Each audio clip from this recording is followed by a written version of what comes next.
2007, I was 37 years old. I'd been fishing club tournaments and regional tournaments and a few pro-ams for about a dozen years. I knew I wasn't going to become a professional fisherman, but I also thought I was pretty competent. I had the opportunity to go out and fish a pro-am on the California Delta. It was the second year of the Elite Series, and I had actually fished a top 100 pro-am there on the Delta in 2003. And just to show you how much things had changed in that time, I practiced for that 2003 event with David Wharton and O.T. Fears. And in the tournament, I fished with Tim Loper and then with Dalton Bobo. By the time 2007 rolled around, none of them were fishing the Elite Series. So I needed to start with a new practice partner. And for those of you who haven't fished a pro-am, the competition is obviously a great part of it, but the real learning experience, at least to me, comes during the practice period when you see guys pick apart a new body of water or a relatively new body of water and try to figure things out. And they're also likely to be more open when they aren't actually competing. So I needed to find a practice partner. When I had started fishing these pro-ams in the 90s, it was relatively easy. You could actually show up at the boat ramp on the first morning of practice and someone would take you in the boat. But by the time 2007 rolled around, there had been several co-angler related DQs, and people were pretty wary. By the time the co-angler experiment more or less ended a decade later, very few people fished with co-anglers in practice, and if they did, it was usually a regular traveling partner. But I had sort of an ace up my sleeve. I was working on some TV projects at the time with Mike Otten, and Mike was really close friends with a guy named Kevin Van Dam. Now, Van Dam at that point had only won 2 classics, but I had a sneaking suspicion that he was going to have a pretty good career ahead of him. So I got to know Kevin a little bit through Mike, and I asked him if I could practice with him, and he said, sure, come practice with me on the first day at the Delta. So I meet up with Kevin at the Delta, have a great first day of practice, and at the end of the day, he says, are you practicing with anyone else? And I said, well, I had some feelers out, but I really didn't have anything confirmed. He says, why don't you practice with me the whole time? Now, clearly, I don't think that Kevin needed my great fishing skills or fishing knowledge to enhance his chances at the Delta. But what I do think is that Kevin was doing some distinct things and had some areas, and he didn't want his co-angler partner leaking anything out. So I end up fishing all 3 days with Kevin. And if you know the mythology of Kevin Van Dam, is that he's a jerkbait guy, he's a spinnerbait guy, he's a crankbait guy. But what you really need to know is that we spent most of our time sight fishing and flipping. And I've been in the boat with a lot of the best sight fishermen and a lot of the best flippers in the world, and Kevin is every bit as good as them. Making it even better was Kevin was staying in a cabin right next to the Brauers. And I had fished with Chad Brauer quite a bit, and I had practiced in 2003 or 2004 with Denny Brauer one day at Gunnersville. So I knew Denny a little bit too. And every day at the end of practice, I'd say hi to Denny, and we'd chit-chat a little bit. Nothing meaningful, nothing about the fishing, certainly. And we'd go our separate ways.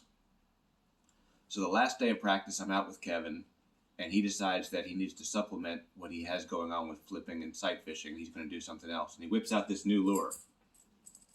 It's a lipless crankbait, and I don't think Strike King had officially introduced it at that point. It's the Red Eye Shad. It's gone on to be obviously a staple in the tackle boxes of most anglers. Kevin, since then, has won over $1 million on it by himself. He gives me one, and I catch a bunch of fish on it. I don't know if I was supposed to give it back to him. It was tied on my rod at the end of the day. I still have it today. It sits in my office with me and reminds me of just how great it was to practice with Kevin. Kevin, I'm sorry if I wasn't supposed to take that with me. I owe you $5.99.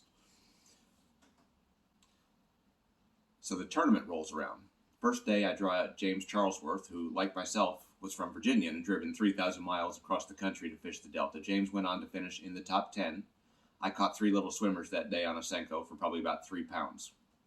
Second day, I draw Darren Schwenkbeck from New York, another Easterner. I think I catch 11 or 12 pounds, and I sneak into the top 50. So I get to fish a third day. That's really all you can ask for in one of these pro-ams, is to make the top 50, get to fish a third day of competition. You also get a few dollars out of it, which ends up helping you out with your expenses for the trip. It certainly doesn't pay it all back. But I'm psyched. And who do I draw? Denny Brauer. Now, Brauer was no slouch either. In fact, at that point, he was probably even slightly more accomplished than Kevin. He'd won several Angler of the Year titles. He'd won the Classic in 1998. He was the first angler to be on David Letterman, and as far as I know, he's the only angler who's been on David Letterman to date.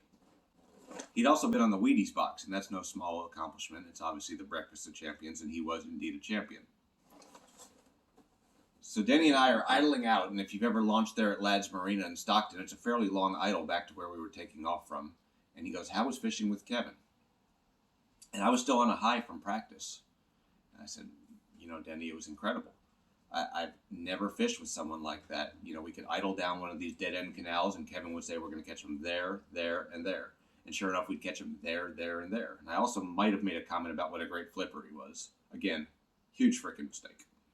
So Denny and I make a long run down to the South Delta. And if I remember correctly, at that point, you were paired up according to your corresponding position. So if I was in 40th place, Denny was also in 40th place. Neither of us had a real great chance of winning the tournament, but we had a good chance to move up, and we certainly couldn't lose much ground. So Denny starts throwing a red spinnerbait. Strike King red spinnerbait, just like this. He catches one. He catches another. He catches another. And we're fishing pretty much open water, submerged grass. There's no reason he should be catching them and I shouldn't. So I switched from my shad-colored spinnerbait to a red-colored spinnerbait like his. He catches another. He catches another. He catches another. Finally, when it gets to 12-0, Denny turns around, he looks at me, and he literally throwing daggers with his eyes, and he goes, that'll teach you to brag about Kevin. And at that point, everything loosened up. And it just, again, Denny's a guy who's known for flipping. He certainly won some tournaments with the spinnerbait, but it's not what he's primarily known for. And he just had an absolute banner day. At one point, he gave me a spinnerbait exactly like his. He continued to kick my butt. We finally switched rods and reels. He continued to kick my butt. He could just do something that I couldn't do, and it's something that remains a mystery to me until this day. So I stored these two lures, this red-eye shad, in my office, and this Strike King red spinnerbait that I may have pilfered from Denny in my garage. So I remember every day that for all you guys who think you can, if you just had the money, if you just had the time, if you just had a few breaks, you would be Denny Brauer or you would be Kevin Van Dam, I'm here to tell you you would not be either of them. These two lures are living proof of it. If you want your own proof, go out and steal your own lures.